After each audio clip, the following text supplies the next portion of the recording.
Okey, ni satu lagi. Makanan berasid. Okey, makanan berasid ni memudahkan sel kanser membesar. Dakwaan dia, sel kanser ni boleh subur di dalam persekitaran berasid berbanding alkali. Badan kita pH dia tak silap saya 7.4. Ya. Lebih kurang lah kot.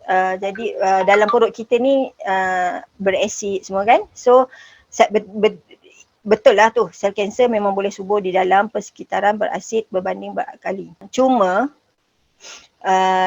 saranan ni sebenarnya tak berapa tepat sebab asas yang digunakan bila badan kita sendiri hasilkan persekitaran asid, jadi kanser boleh biak. Jadi persekitaran berasid ni biasanya boleh orang kata dikurangkan pH dia tu bila kita konsum alkali food.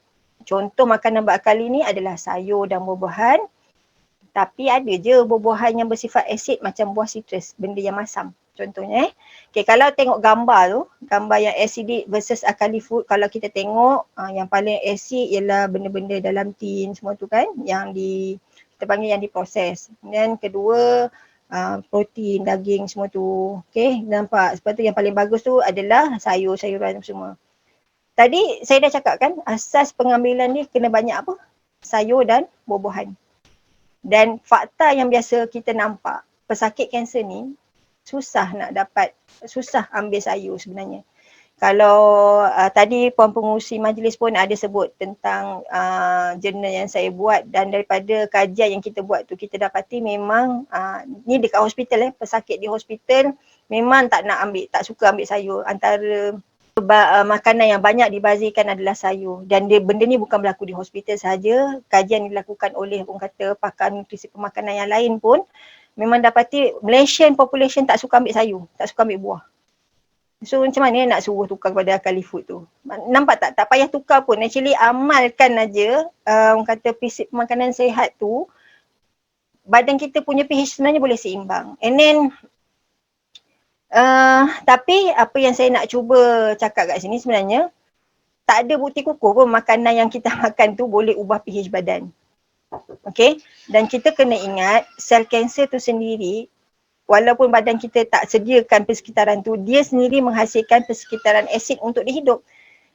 Saya dah cakap sebelum ni kan, sel kanser dia ni abnormal. Dia akan do everything and anything untuk survive. Orang suppress dia macam mana pun, memang dia akan boleh survive. Jadi macam mana tu?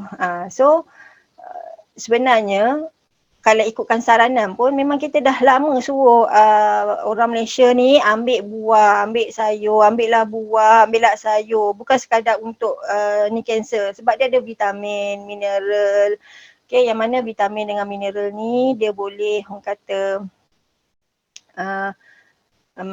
macam mana saya nak cerita ya, dia merupakan nutrien yang diperlukan untuk melancarkan proses badan. Okay, tak ambil boleh je badan kita jalan, okay, beroperasi, tapi sampai satu tahap yang menyebabkan kita rasa letih, kita rasa lemah, kita rasa macam sendu je rasa badan aku ni, nak buat ni semua malas. Sebabkan mineral dengan vitamin ni tak cukup. Dan macam saya cakap pasal daun durian Belanda tadi, dia sebenarnya dalam kategori tumbuhan. Dari macam orang kata daun belalai gajah apa semua tu tadi dalam kategori tumbuhan. Okay, so benda-benda tu semua actually because of ni lah antioksidan ni, vitamin dan mineral ni sebenarnya. Okay, dan the best way untuk badan kita absorb makanan adalah dalam bentuk semula jadi. Okay, sebenarnya kita kena fikirkan balik sebenarnya, kita ni Tuhan ciptakan. Makanan yang dibuat dalam bentuk macam tu Tuhan yang decide-kan. Ada sebab lah kenapa benda tu dalam macam tu. Okay, mestilah Tuhan nak bagi the best for dia punya makhluk. Okay, jadi kenapa kita nak ubah benda tu? Sebab bila diproses, ciri-ciri natural bahan tu akan orang kata diubah. Maybe dia punya tahap absorption, maybe kandungan dia akan tak sama macam yang asal. Jadi sebenarnya tak perlulah nak ambil alkali food ke, alkali water ke. Macam saya cakap tadi, tak ada bukti kukuh. Alkali water tu pun sama juga. Dia tak ada kajian klinikal. Dia lebih kepada kita panggil apa? Testimoni. So bila testimoni ni kita tak boleh nak percaya bulat.